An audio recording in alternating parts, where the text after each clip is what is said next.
Thank you so much. It is great to be back.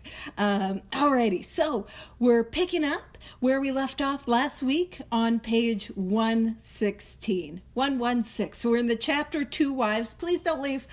So we're in the chapter 2 Wives, and we're going to be kicking off at the second paragraph, where it's about middle of the page. We have elsewhere remarked. And kind of before the meeting, I was saying that, man, this is, at least for me, kind of an exciting part in the chapter 2 Wives. And welcome, page 116, paragraph 2, we have elsewhere remarked. Because at this point in 2 Wives, we are transitioning. So we kick this off with, how do we help somebody who's active in their alcoholism? And we spoke about 4 different types of drinkers, and we spoke about ways in which we can help and encourage each of those 4 types of drinkers. And then we spoke about some of those very human, not even alcoholic or Al-Anon, but those human struggles of, what do people think about me? You know, and I know nobody here relates to getting wrapped up in what we think people think of us. You guys would never, but I know I have been wrapped up in that a time or two. So, but now what we're doing is we're transitioning into where the alcoholic is now sober. And what does life look like now?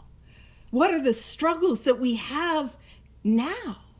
How do we navigate life now? And so when I was putting out the flyer, and welcome everyone, page 116, second paragraph. When I was putting out the flyer, I sort of mentioned, it's like, how do we practice the principles? How do we live this thing? How do we show up in relationships? And this is where we're going to begin to talk about that in a very in a way that is very much based in like examples and directly. Now, some of y'all know that when we talk about spiritual principles, for me, the principles are the tangible actions of all 12 steps. So how do I apply those? So that's what we're talking about. 116, second paragraph, we have elsewhere remarked.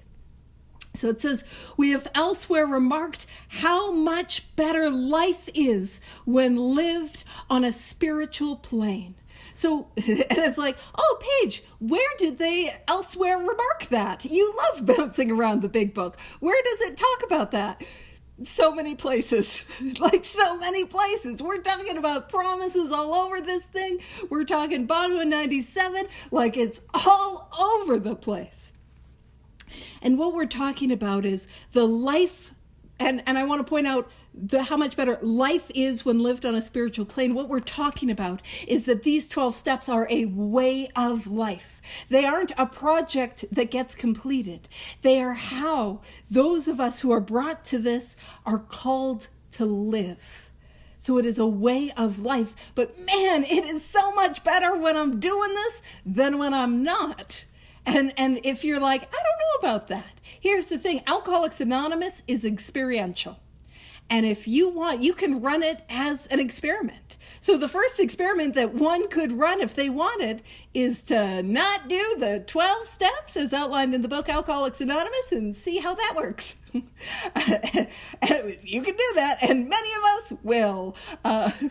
Now, the other is to do it. See what happens. And then what happens when I become complacent and I stop doing things on a daily basis? And we will see what happens when I'm on the beam and when I'm not. And I promise life is so much better lived when this is how I live my life on a daily basis.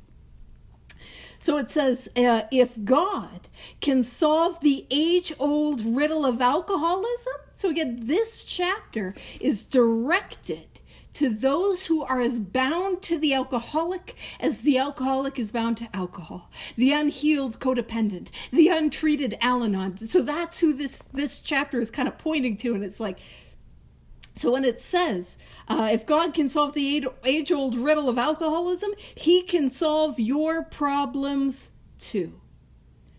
And if there is a power, and there is, that can relieve the most hopeless, destructive illness, that ravages the lives of alcoholics and those who are in anywhere near proximity to alcoholics, why wouldn't this power be able to work with other problems?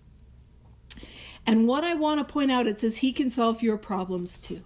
So this way of life, we treat this spiritual malady. Alcoholics are not the only ones who are spiritually sick. As you guys know, I'll talk about, you'll find them on the freeway. You'll find them. You'll find them at the PTA or HOA meeting. Or if your sports team loses, go sports. You'll find some spiritually sick fans that are having a tough time. But that is what we treat.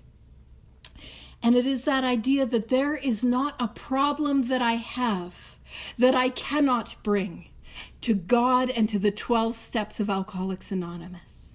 There is not a problem too big, not a problem too small that I cannot bring, that this power will not work on. Now, I wasn't planning on going on this tangent, especially this early in the Big Book study, but things happen. Right? And I've been reflecting lately. I have a dear friend of mine. Actually, it was my dear friend Cara who filled in the last 2 weeks I was away, and we were talking about a time in my life where I really was struggling with the concept of hope. Because I'm somebody who has a disability. I'm somebody who's very physically sick a lot of the time. And people would be like, you gotta have hope, you gotta have hope. And I would resent that. And if I got a resentment, what do I gotta do? Take it through the column. So I wrote some inventory on the concept of hope. And what I realized was my problem with how I was approaching hope was that I had hope that I would get the outcome that I wanted, the outcome that I thought I needed. And that was a futile effort. But instead what I saw was that I needed to have hope that I would be okay, regardless of the outcome. And that has been my experience. So I talk about this. There is not a problem I cannot bring to God, a problem I cannot bring to the 12 steps. I talk about that in an experiential way.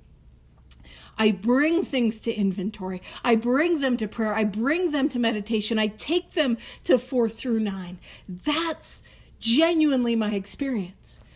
So this thing works on all my problems. It might not solve the problem. Like if you got a bad case of gout, that's a very specific, I don't have gout, but you probably got some medication to take for gout. I don't know. But it will change how I show up to that. And that's what I want us to see. Now, I also want us to see that what is talked about in the chapter 2 Wives is not brand new information. It's not this chapter that's just randomly put there that doesn't apply to anything else. When we talk about how this program works on all our problems, we can make a little note to see page 13 and page 42. So if you're writing in your book, now no pressure, but I heard a rumor that that's what all the cool kids are doing. Which, listening to the cool kids, that didn't get us in trouble before. But if you're writing in your book, make a little note to see page 13 and page 42.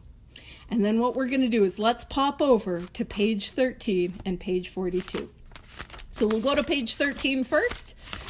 And what we're going to have a look at is the very, very bottom paragraph of page 13, where it says, my friend promised. And this is Abby Thatcher carrying the message to Bill Wilson.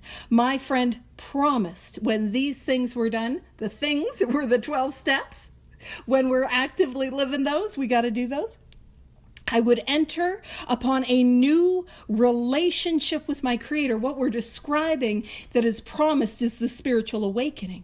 That I would have the elements of a way of living. Oh no, I gotta keep doing this thing. Yep, the way of living. And here it is. Here's the tie-in, which answered all my problems. all my problems. Again, I'm not saying don't seek outside help. I'm not saying don't take care of yourself or, pay your taxes. I'm saying, but this will allow me to show up to life and to problems in a way I did not think possible. Now let's pop over to page 42. And we'll see that this is not a brand new idea. And we're going to the very, very, very bottom paragraph of page 42. And we're talking about our homie Fred. He doesn't have to be your homie, but Fred. He's the one that was, got a case of the Sunleys while he was traveling to Washington, D.C. That guy. Now, bottom paragraph, page 42. Quite as important was the discovery that spiritual principles, again, for me, the principles are the tangible actions of all 12 steps. So quite as important was the discovery that the actions of all 12 steps would solve all my problems, plural, problems. Not just the problem of my alcoholism, not just the problem of the obsession of the mind, but all my problems. And that tells us that we have something here, something that works. And sometimes, and I know, because it's like so we'll pop back to 116 and I'll natter on a little bit to give us time to get back to 116. But I know what it's like when I haven't done the actions of the steps. They feel scary and overwhelming and too much and very unattractive. I don't want to swipe right on that course of action, let me tell you. And the same thing happens when I'm complacent and I stop doing them. They seem bigger and scarier and I don't want to do them. But here's my experience. The more that I do them, the more I feel comfortable doing them. The more that I see their value and their utility, the more they go from an idea, a thing, a project, to how I tangibly show up to life. And just as important is the more that I'm able to help whoever is in front of me, alcoholic or not. Because again, these 12 steps can work with any problem. So, back on page 116, and it says, we wives found that, and I'm going to point something out. So halfway through the second paragraph, we wives found that like everybody else.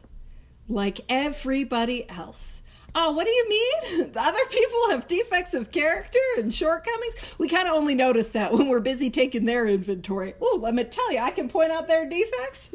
But like everybody else, we were afflicted with pride, self-pity, vanity, and all the things which go to make up the self-centered person.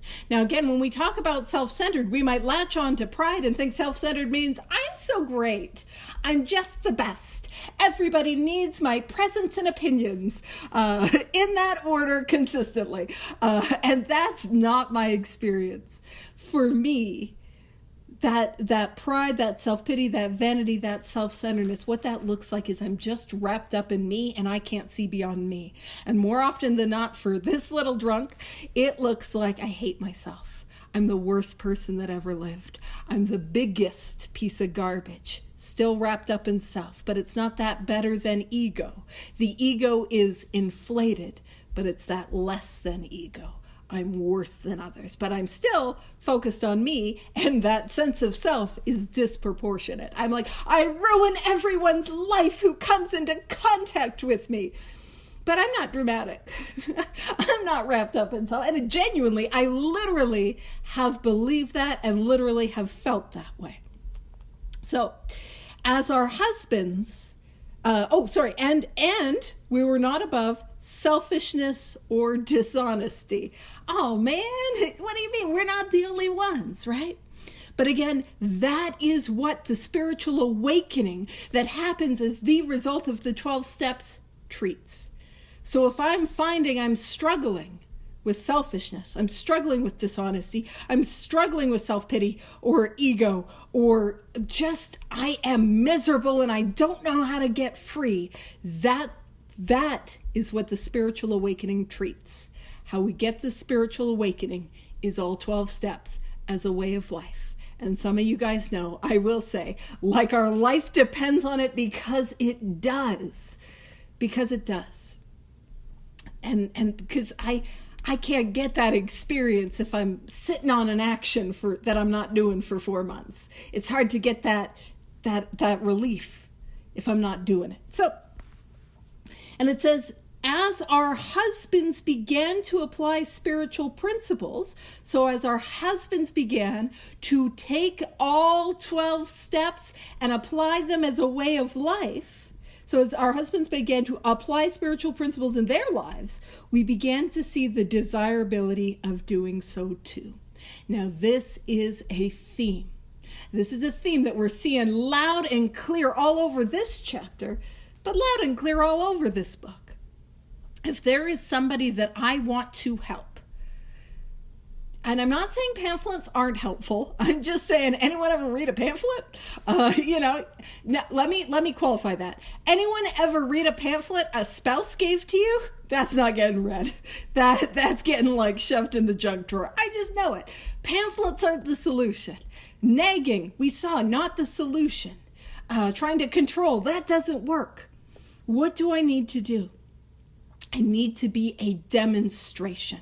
So as the alcoholic begins to recover, to be a demonstration of this way of life and the power, it's like, oh, there's something there. There's something there. Let me try that. So what we're talking about is the power of demonstration. And if there is somebody that I want to help, that whether I'm able to sponsor them, or maybe they're a family member or somebody that I just can't reach, the most powerful thing that I can do is be a demonstration of these spiritual principles, a demonstration of this program, a demonstration of God. And I love, this is another example of the book meeting us where we're at, in our resistance, in our denial, in our like, no, I don't want to, and we're not the only ones that have a little bit of immaturity, because this is directed to the codependents, not necessarily the alcoholics, even though it's applicable to us. So it says, at first, some of us did not believe we needed this help. I don't need help. And I'll tell you, I've been privileged to do a variety of service. And I used to do a lot of phone monitoring. And I will tell you, most of the phone calls back in the day would be people be like, where's this meeting? And I would tell them where the meeting it was. And then I would also get, very rarely would it be an alcoholic asking for help. More often than not, it would be a family member or a friend of an alcoholic who needed help. And I was blessed to be able to have some firsthand experience with Al-Anon. Because to suggest, hey, why don't you go to Al-Anon? Well, I'm not the one with the problem. If that person would stop drinking, if that person would stop doing this and this and this and this, then I wouldn't need to. No, I don't have the problem. I've got a job. I'm the one holding down all the thing. It's hard to see. And so what was helpful was that I had some experience. And I was able to say, if you're ever interested, it might be helpful to check out Al-Anon. I've gone myself. And so rather than telling them what they should do, what I have done, and to talk about, it's sometimes nice to go and to realize that what you're going through, you're not alone with. And I remember many, many years ago, before I was an alcoholic, I absolutely was. I just couldn't see it. I was with my ex, now 16 years older than me, and he had been drinking and using drugs the entire 16-year age gap. We don't have to look too closely at those daddy issues. We can. It's fair enough. And he was kind of in and out, and I'm like, you need to work a program. You need to go to 12-step meetings. And he had gotten a sponsor, and then he went on a bender, as one does. And I called his sponsor. Oh, you can tell I needed some Al-Anon that I didn't know I needed. But I'm like, hey, he's off. Can you do something? And I will always remember this, because this was the most spiritual answer. He said, his sponsor said, Paige, you're the one that's calling. You're the one that needs help. And that's always rung so true to me. He doesn't need help. He's having a grand old time, getting drunk, getting into shenanigans, doing what he's doing. I'm the one that needed help. And so when it talks about at first, some of us thought some of us did not believe we needed this help. We thought on the whole, we were pretty good women, capable of being nicer if our husbands stopped drinking. I'll put that hat on. That was me, right? And so this is the book, meeting us where we're at. And is, as always, going to take us where we need to go. And I point that out because if the book is going to do that, is it not possible that God will do that? That God will meet me where I'm at and take me where I need to go. So it says, but it was a silly idea that we were too good to need God. A silly idea that I could not use this help. A silly idea that I could not use help. And it says, now we try to put spiritual principles, so the actions of all 12 steps, to work in every department of our lives. So again, inventory is not a thing that I did when I was new and my sponsor made me write a fourth step. Inventory is the process through which I begin to reconnect when I'm feeling difficulty. Prayer is not a thing that I do when I'm midway through a bender and encountering the spiritual prayer position at 3 a.m., praying to the porcelain gods, on my knees and everything. Make it stop, right? But prayer is how I live my life. Meditation is not a thing that is one and done. It is a daily practice. So that 4 through 9 practice is how we apply spiritual principles to all areas of our lives. And we see that in 10. We see that in 11. That's what we're doing. And it says, when we do that, now, yes, this is applying to the codependent, to the Al-Anon, to those as bound to the alcoholic, as the alcoholic is bound to alcohol. But this is applicable for anyone who takes this course of action. It says when we do that, not when we think about it, not when we talk about it at meetings, not when we share our unsolicited opinions about it. No, when we do that, when we take this course of action and really do it, we find that it solves our problems too. You can make it, we're not going to bounce because we just bounced there, but you can make a little note to go up a paragraph to see page 13 and page 42. Those exact same things. What we're talking about is that this solves our problems. This is a way of life that will work regardless of what I am facing. And it says the ensuing, and I'm going to point something out. Y'all know how I love my sneaky prayers, my sneaky promises, my sneaky descriptions of a spiritual awakening. Guess what we got? A sneaky description of a spiritual awakening. Here it is. Because it says when we're applying this in every department of our life, the result is this. So this is what a spiritual awakening looks like. It says the ensuing lack of fear, worry, and hurt feelings is a wonderful thing. Those are symptoms of a spiritual awakening. And it's, by the way, if you're like me, you might be a little black and white, and it's like, oh, I had a bit of fear. Oh no. We're talking about a general state. And what happens if we have fear? We have prayer, we have inventory, we have discussing it with somebody, usually through the inventory process, right? Making amends if we've caused harm and turning our thoughts to someone we can help. So, but those are symptoms, some of the descriptions of what it is like living in an awakened state of a spiritual awakening. So, the ensuing lack of fear, worry, and hurt feelings is a wonderful thing.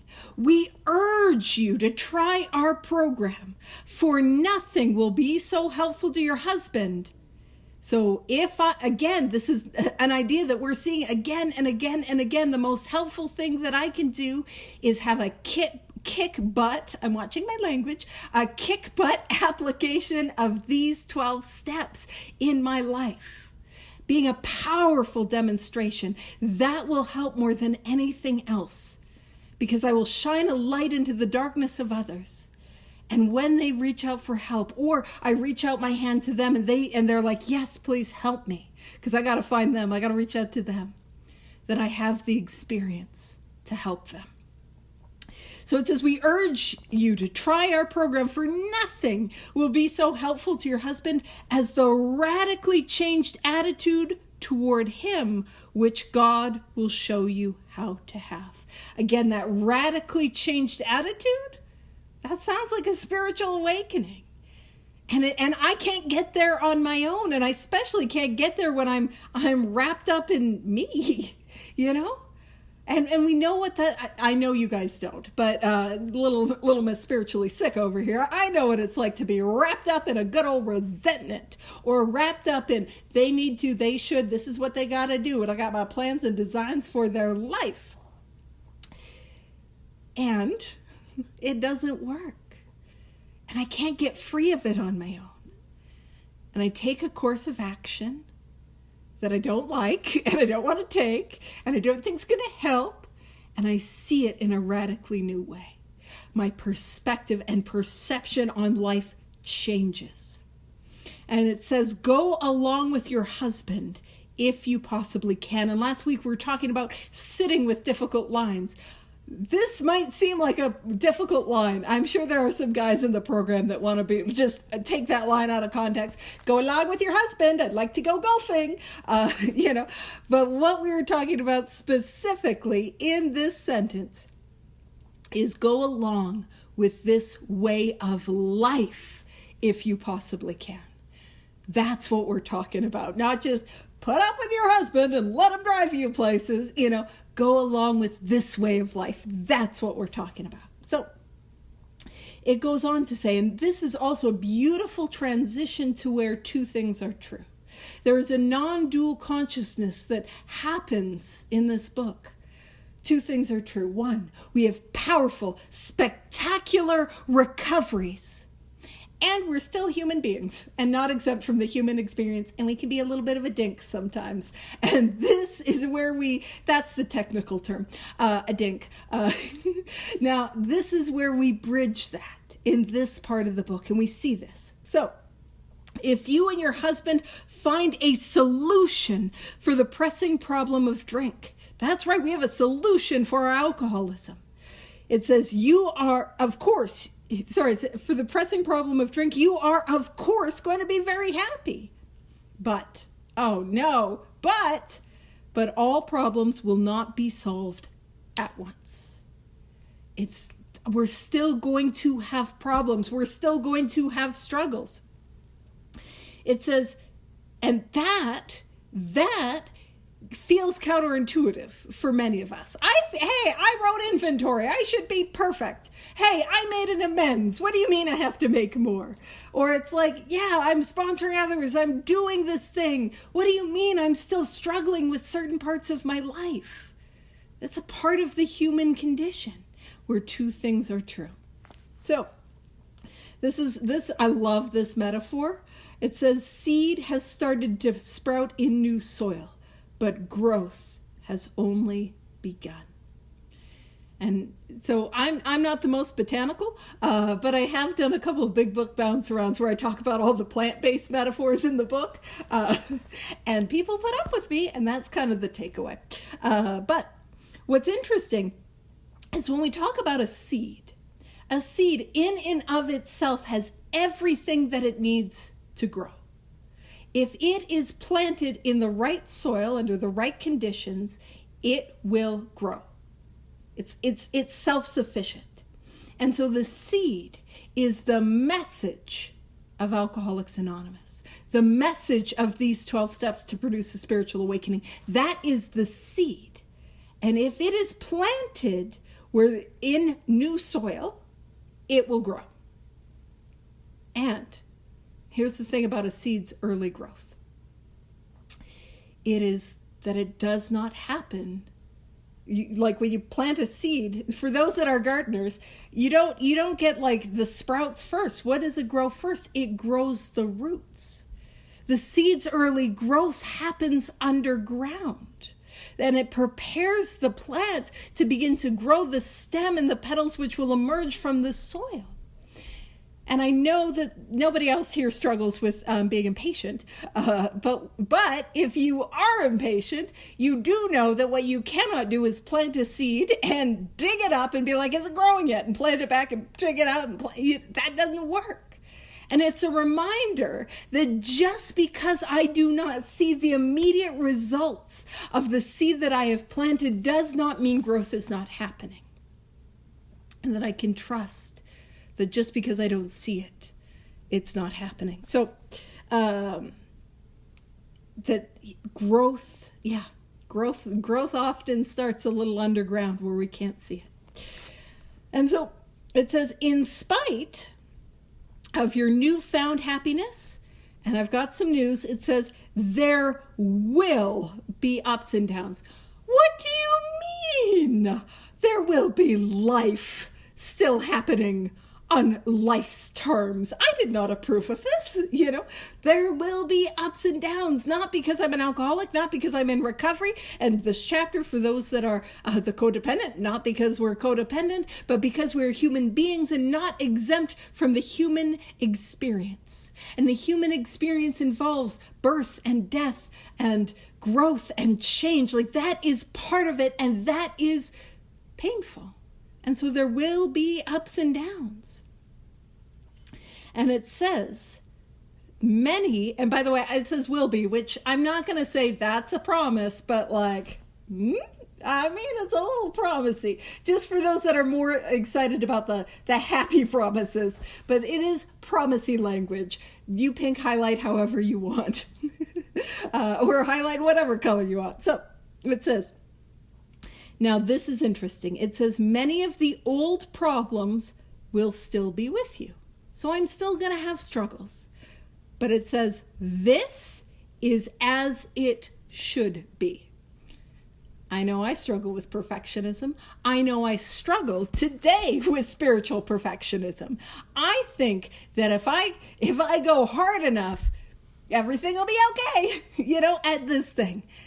And that's not how life works. There will be ups and downs. There will be struggles. There will be challenges. But when it says this is as it should be, the reason is not because God's a big stinky meanie pants and is like bullying me. The reason there is ups and downs, the reasons that I might still have problems that don't immediately leave is because that is what allows me to grow. Imagine going to the gym, and for somebody like me, it'd be quite the imagination. I wonder what I haven't gone in a long time. That's not really the place I like to be. But imagine going to the gym, right? And if I don't have resistance, I can't grow muscle. If I'm trying to work a muscle, I need to have that resistance for me to grow. If I want to do running, which some of you are well acquainted that I am not running, I am not bipedal. I'm not running, girl. But if you want to run or take any aerobic exercise, we have to push ourselves outside of that initial limit, or we need to increase our heart rate, work our muscles, increase our lung capacity. And at first that's uncomfortable, but from there we gain stamina. And so that's what we're talking about in the spiritual world. There are struggles and challenges which allow me to grow spiritually. There is not a time that I have not come to inventory, to step work, and what drives me is pain at first. Pain is the great persuader. Pain will bring us back to the actions of the 12 steps, which will lead us back to God. And if I am driven by pain, what will happen is I will take this course of action. And when I take this course of action, I will grow and I will awaken spiritually. And there's freedom on the other side. But not just that. I then have that tangible, lived experience on how to move through those difficulties. Now, back on page 20, it tells me that my very life as an ex-prom drinker depends upon my constant thought of others and how I might help meet their needs. My life depends on helping you. And it does no good if you're going through the inevitability of life and I don't have experience to share with you. And here's my experience. The most painful things that I've gone through have always been the most useful. Those are the things, And actually, it's my sponsor. He talks about, and so I'm still in it. It talks about and I'll say it from my perspective because it's easier to do that way. None of my sponsees care if I show up on time. None of my sponsees care if I'm asked to do, a book study or lead share. They don't care. They're not like, good for you. No. They're like, yeah, that's what you're supposed to be doing, Paige. They're not impressed by that. But what is useful to my sponsees is where I've fallen short, where I've made mistakes, where I've been able to say, yeah, here's where I messed up. Here's what I did. That's always what I'm sharing.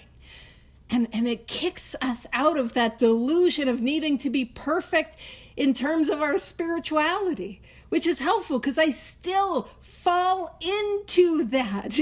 Something objectively difficult will happen. Actually, I'll tell you about it. I was flying back from Milwaukee.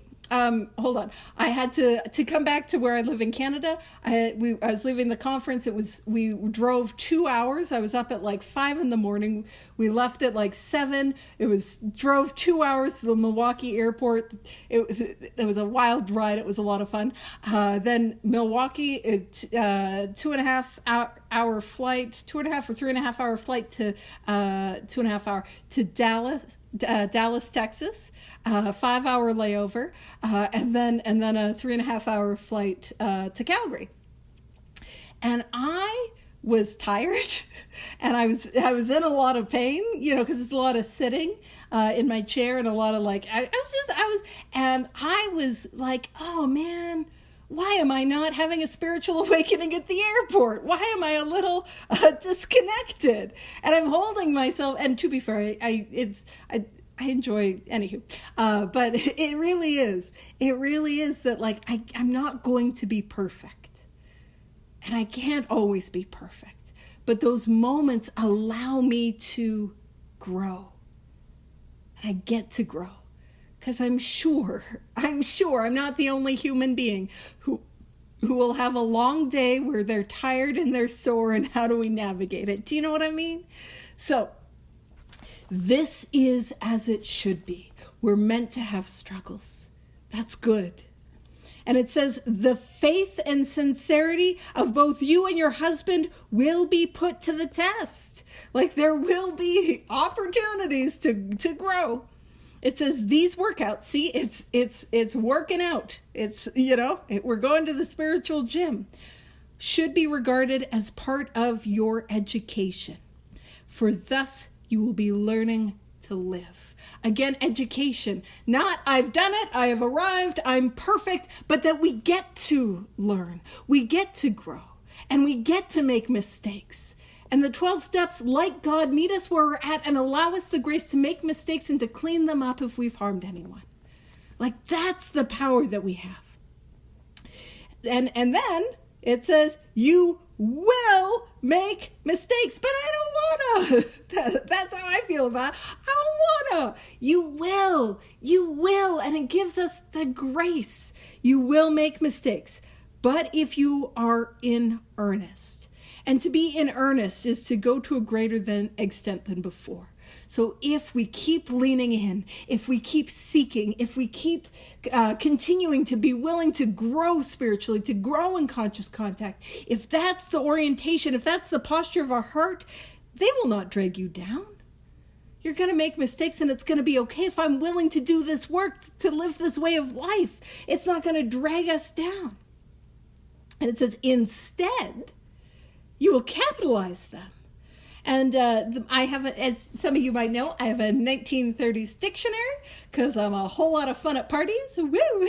And in my 1930s dictionary, that capitalize is to convert to capital, which is, so if we kind of look at it I'm going to take something that has no value and convert it into something that is valuable. So instead, you will convert it into something that is valuable. And that's what happens. That's the transformational process. And however long it takes, when we get to page 124, we're going to really talk about that. How the worst things that I've done are transformed into gold that I get to use to help others. My failings, my fallings, my my humanity and my mistakes and my defects and all of that get converted for others. So it says a better way of life. Oh man, I was hoping I'd be done. Way of life. Yep, way of life. A better way of life will emerge when they are overcome. And I can't overcome something if I pretend it's not there. If I got my blinders on, if I got my avoidy pants, if I got my my spiritual thesaurus, where I'm like, it's not a resentment, I'm just frustrated. It's not a resentment, I'm just a little irritated. Or it's like, I don't owe an amends, I was just being really honest with them. Like whatever it is, I'll pull out my thesaurus of avoidance. But if I'm willing to look at it, face it, grow, be imperfect, we get to grow. We get a better way of life will emerge. And here it says, some of the snags you will encounter. There will be snags. And this is also how we know this is experiential, because I'm going to read some of the snags and none of it's going to sound unfamiliar. I mean, I know some of you are perfect with perfect relationships, but for the rest of us, I'm like, oh, I know those snags, right? None of this is theory. All of this is experience. So it says, some of the snags you will encounter are irritation, hurt feelings, and resentments. What? An alcoholic, an Al-Anon, a codependent, a human being? Of course, it's part of the human condition. And then it says your husband will sometimes be unreasonable, which for those that are married, I'm sure that's a shock. But it says your husband will sometimes be unreasonable and you will want to criticize. And it says, starting from a speck on the domestic horizon, great thunder clouds of dispute may gather.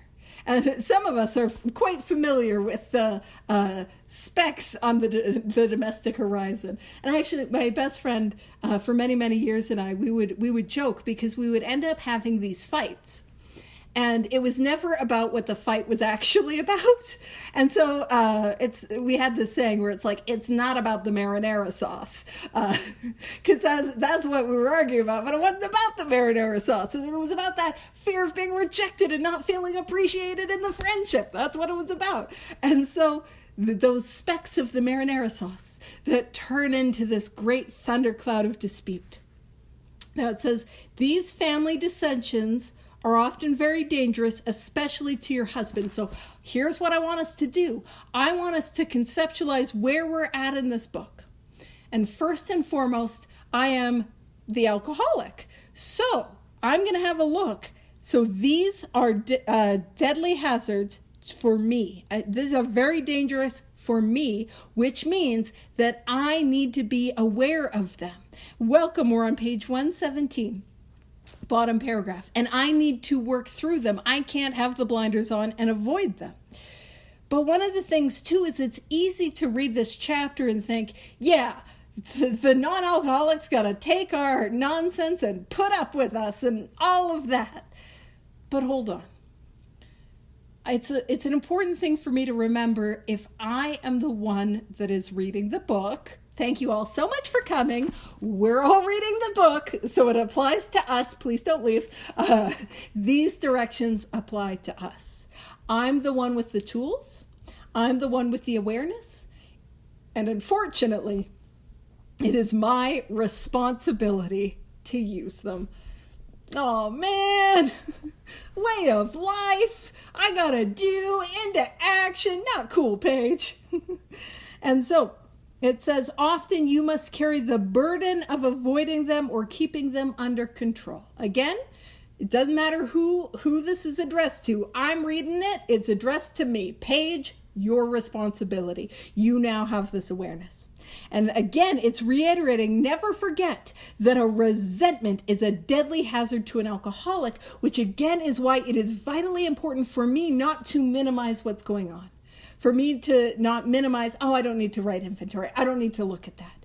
That I face that head on through the columns, through prayer, through this process of 4 through 9. That it is a deadly hazard. It destroys more alcoholics than anything else. I don't have the luxury of resentment. It is a luxury that is afforded to non-alcoholics, but even on page 66, it talks about it's not a luxury. It destroys the lives of anyone who holds on to deep resentment. It wastes the hours that are worthwhile. It leads to futility and unhappiness. So it's not good for anyone, but it will kill me. And it goes on to say, so again, we might have this lens of right, this chapter is just telling the women to wear their 1950s aprons and just put up with their husbands and just agree. Yes, sweetie, I'll put the roast in the oven, sweetie. Like, no, that's not what this is saying. And I want to reiterate, because what it is saying is we don't mean that you have to agree with your husband whenever there is honest difference of opinion. We're not saying go along to get along. Go along to get along doesn't work. It does not work. What it's saying is this. Just be careful not to disagree in a resentful or critical spirit. And it might, again, we might feel like, but does that mean but it doesn't work. It doesn't work. Passive aggression does not get the dishes done. Passive aggression does not get the socks put away. It does not work. So what we're talking about is like, hey, you don't have to agree on everything, but when you do disagree, let's make sure that we're not being antagonistic or operating in ways that flare it up with whoever it is, regardless, wedding vows or not. Like, it doesn't work. So that's important. So now let's go page 118. And let's see if this is not our experience. You and your husband will find that you can dispose of serious problems easier than you can trivial ones. It's not the broken leg, it's the stubbed toe that gets us. And it makes sense. I'm just going to offer that makes sense to me, because when there are serious problems, that often draws people together to focus on how to solve them. But when you've left the toilet seat up or the toilet paper in whatever the wrong position is, Alcoholics Anonymous has no opinion on which way you put the toilet paper. That's an outside issue or an outside tissue. See what I did there? I did not plan on making that joke today. Oh, gosh. But those little ones can often be the ones that are divisive and where we want to be against each other, the cracks. And it says, next time you and he have a heated discussion. So when we notice that a fight is starting, now this can be hard because it's tough for me to see when I am starting to get resentful as it's happening or afraid when it's happening. It can be tough to catch. So again, for me to catch it in my experience, it requires that daily prayer, daily meditation, the daily evening review for me to be effective in my 10th step in noticing it as it happens. But the next time you and he have a heated discussion, no matter what the subject, so it doesn't matter if it's starting to get heated about something that was silly at first. It should be the privilege of either to smile and say, this is getting serious. I'm sorry I got disturbed. Let's talk about it later. And there is power in this. This is getting serious. What that does is it acknowledges what's happening and it puts a stop in the fight. And then it says, I'm sorry I got disturbed, which is an immediate acknowledgement of our wrongs. Doesn't matter how wrong they are. If we're in an argument, man, I have a twin brother, and when we were growing up, I know this is a shock that siblings would get into fights, but we would get into fights, and I'd be like, Mom, and he'd probably be like, Mom, and my mom would always say, it takes two to tango, but he tangoed first, So what we're going to do is we're going to acknowledge that we have, played a part in this argument. We've acknowledged that our defects have been at play. We're going to acknowledge that we've gotten heated. And I'm sorry I got disturbed. And now it says, let's talk about this later. Now, I want to go into a little bit of detail about this because I was doing a big book study and somebody asked me a question about this, and she has a partner that's he's also in recovery, and he would do this whenever they were getting into a fight. He'd be like, "This is getting serious. Let's talk about it later," and not bring it up again. I want to point out that let's talk about it later is not to just avoid talking about it ever again. We're not trying to avoid responsibility. My natural communication style, it's not great, but if I'm in a fight, I want it resolved right freaking now. I want it done now. Let's fix it now. Now. That's who I am. And so if you're giving me, let's deal with this later, I feel unsettled. So when we talk about let's discuss this later, it's tangibly quite helpful to then give when later is. They're not giving that direct example because it's a little hard to kind of put that in the book. But okay, this is getting serious. Let's discuss this. Maybe we come back to it maybe tomorrow, maybe tonight. Something like a tangible time to come back to it and discuss it. Now, what do I need to do in between coming back to discussing it? Because if I don't do anything, let's talk about it later, things might have settled down emotionally. Wonderful, that's great. But, when a fire's not quite all the way out and it doesn't take much to relight it, I've got to do some work to make sure the fire is all the way out.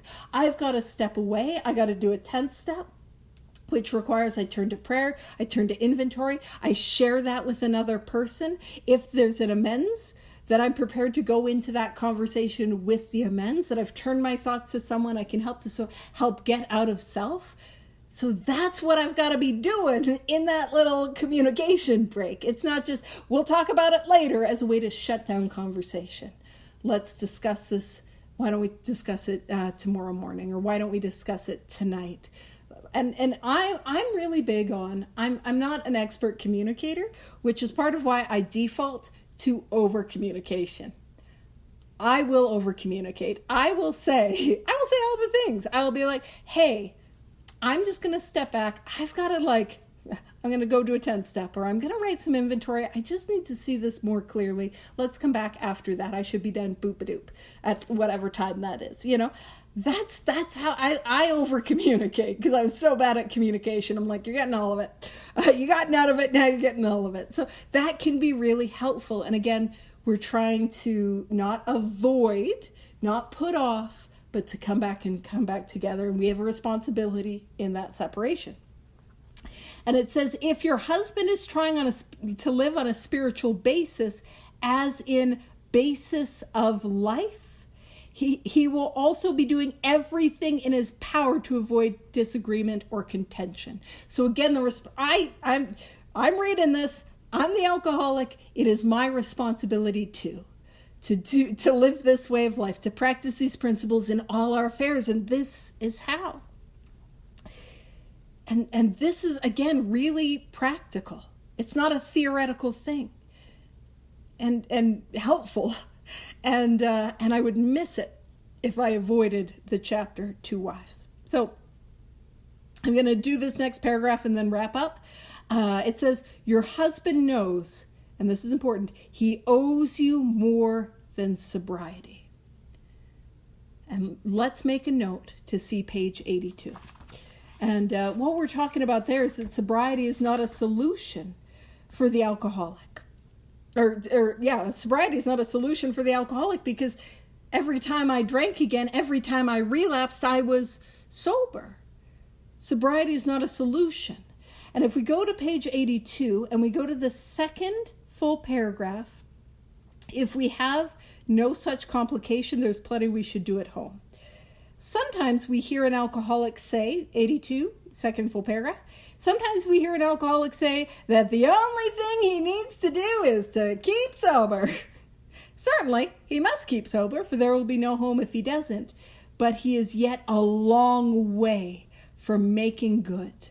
So repairing, restoring the relationship. making good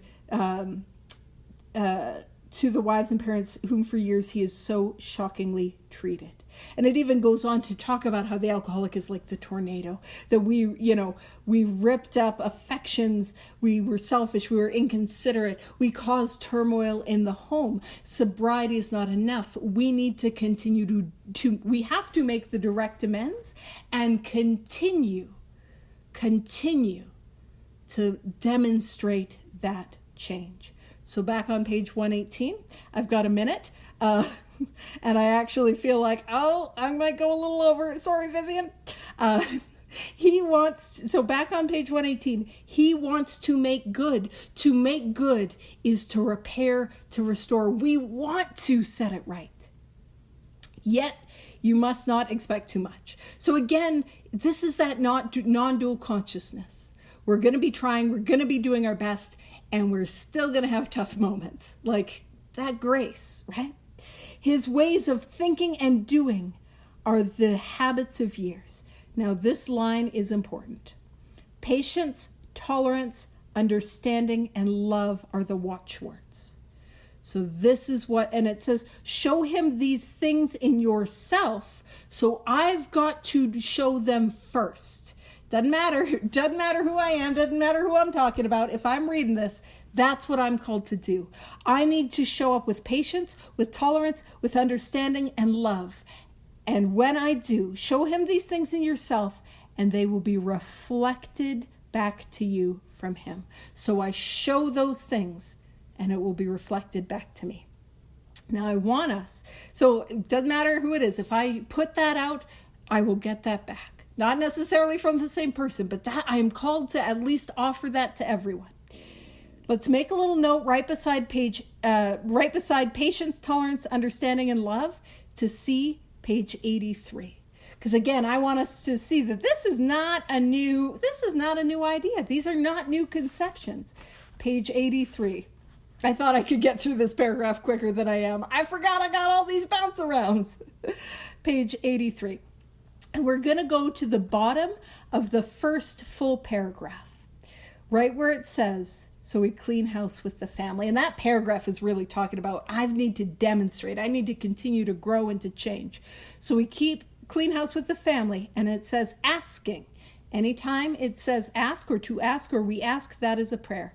Asking each morning in meditation. Oh man, there's a morning meditation practice that I gotta have. Man. But asking each morning in meditation that our Creator show us the way of patience, tolerance, kindliness, and love. Because I need God's help. I need God's help to show others the same patience, tolerance, understanding, and love. I need that power to flow through me. In the 12 steps, I'm getting me out of the way, and those flow through me. Back on page 118. And I'm sorry I'm going a little quickly this week because I'm like, I gotta wrap up. But it says, live and let live is the rule. And often when I have done some work in Al-Anon, and they talk about some of these slogans, one being live and let live. And we often get that live part of it pretty easily. Like live, okay, you do you live your life. That's none of my business. I can get that. But it's live and let live. I also need to live and I do the things that I enjoy and to cultivate that relationship with God. So it's not just let live you over there, but I get to live and do what I want to do, what God has called me to do. And then it says, if you both show a willingness to remedy your own defects. So if I'm willing to show up and own what's mine, amend what's mine, not point out what's theirs, that's how we do it. There will be little need to criticize each other. And there's a principle in Al-Anon, which is let it begin with me. So I need to change and demonstrate the change if I want somebody else to change. So I was really pushing that time. I'll wrap it up there. Over to you, Vivian.